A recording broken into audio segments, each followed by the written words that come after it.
તો રાજકોટમાં ગ્રીનલેન્ડ ચોકડી નજીક ચક્કાજામ કે જ્યાં તિરુપતિનગર સોસાયટીના સ્થાનિકોએ ચક્કાજામ કર્યો છે। ખરાબ રોડ રસ્તાને લઈ ચક્કાજામ કરી લોકોએ રોષ વ્યક્ત કર્યો। અનેક રજૂઆત છતાં કોઈ કામગીરી ન થતા લોકોમાં રોષ જોવા મળ્યો હતો।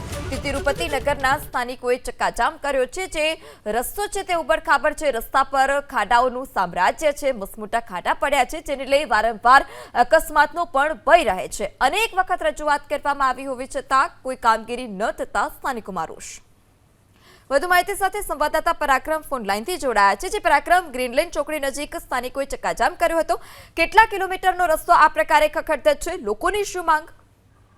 રાજકોટના વોર્ડ નંબર 4 વિસ્તારની અંદર સ્થાનિકો દ્વારા જે ગ્રીનલેન્ડ ચોકડી છે ત્યાં ચક્કાજામ કરવામાં આવ્યો છે અને રોડ રસ્તાને લઈને અનેક વખત મહાનગરપાલિકાને રજૂઆત કરવામાં આવી હતી। ત્યારબાદ રોડ રસ્તા ન થતા આજે સ્થાનિકો મોટી સંખ્યામાં ભેગા થયા હતા। હાઈવે પર ચક્કાજામના જે દ્રશ્યો અત્યારે થોડીવાર પહેલા જ આ ચક્કાજામ કરવામાં આવ્યો હતો। સ્થાનિક આગેવાનોની સમજાવટ બાદ અત્યારે ચક્કાજામ જે હટાવવામાં આવ્યો છે, લોકો ત્યાંથી દૂર થઈ ગયા છે, પરંતુ અનેક વખત આ વિસ્તારની અંદર રોડ રસ્તાના પ્રશ્નોને લઈને રજૂઆત કરવામાં આવી હતી અને આ રજૂઆતના અંતે કોઈએ ધ્યાન ન આપતા અત્યારે ચક્કાજામ કરવામાં આવ્યો હતો અને આગામી દિવસોની અંદર પણ ઉગ્ર આંદોલન તિરુપતિ સોસાયટીના લોકો કરશે।